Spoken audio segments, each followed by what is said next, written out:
Bacaan dari kitab Yesaya. Kalau dahulu Tuhan merendahkan tanah Zebulon dan tanah Naftali, maka di kemudian hari Ia akan memuliakan jalan ke laut, daerah seberang sungai Yordan, wilayah bangsa-bangsa lain. Bangsa yang berjalan di dalam kegelapan telah melihat terang yang besar. Mereka yang diam di negeri kekelaman, atasnya terang telah bersinar. Engkau telah menimbulkan banyak sorak-sorak dan sukacita yang besar. Mereka telah bersukacita di hadapanmu, seperti sukacita di waktu panen, seperti orang bersorak-sorak di waktu membagi-bagi jarahan. Sebab kuk yang menekannya dan gandar yang di atas bahunya, serta tongkat si penindas telah kau patahkan, seperti pada hari kekalahan Midian.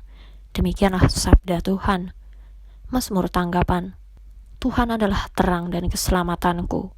Tuhan adalah terangku dan keselamatanku. Kepada siapakah aku harus takut? Tuhan adalah benteng hidupku.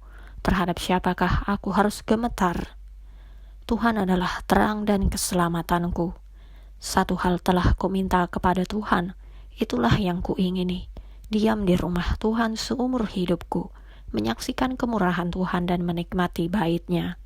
Tuhan adalah terang dan keselamatanku. Sesungguhnya aku percaya akan melihat kebaikan Tuhan di negeri orang-orang yang hidup. Nantikanlah Tuhan, kuatkanlah dan teguhkanlah hatimu. Iya, nantikanlah Tuhan. Tuhan adalah terang dan keselamatanku. Pembacaan dari surat pertama Rasul Paulus kepada jemaat di Korintus. Tetapi aku menasihatkan kamu, saudara-saudara, demi nama Tuhan kita Yesus Kristus, supaya kamu seia sekata, dan jangan ada perpecahan di antara kamu, tetapi sebaliknya, supaya kamu erat bersatu dan sehati sepikir. Sebab, saudara-saudaraku, aku telah diberitahukan oleh orang-orang dari keluarga Chloe tentang kamu, bahwa ada perselisihan di antara kamu.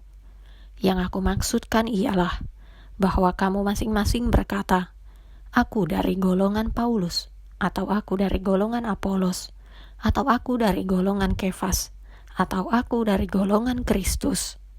Adakah Kristus terbagi-bagi? Adakah Paulus disalibkan karena kamu? Atau adakah kamu dibaptis dalam nama Paulus?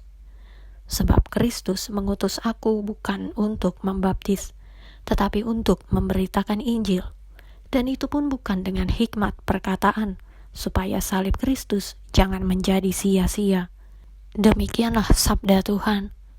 Bacaan Injil menurut Santo Matius. Tetapi waktu Yesus mendengar bahwa Yohanes telah ditangkap, menyingkirlah ia ke Galilea.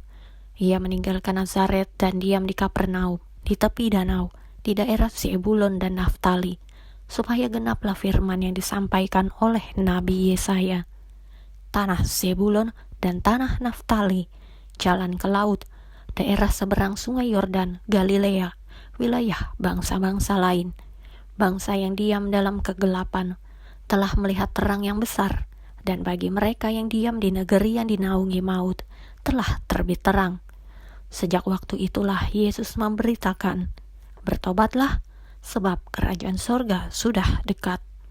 Dan ketika Yesus sedang berjalan menyusur danau Galilea, ia melihat dua orang bersaudara, yaitu Simon yang disebut Petrus dan Andreas saudaranya.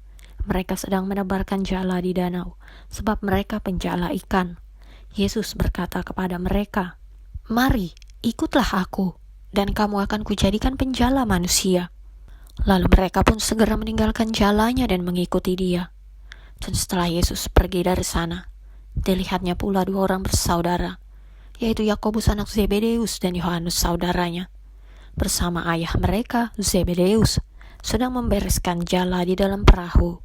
Yesus memanggil mereka, dan mereka segera meninggalkan perahu serta ayahnya, lalu mengikuti dia. Yesus pun berkeliling di seluruh Galilea. Ia mengajar dalam rumah-rumah ibadat dan memberitakan Injil kerajaan Allah, serta melenyapkan segala penyakit dan kelemahan di antara bangsa itu. Demikianlah Injil Tuhan.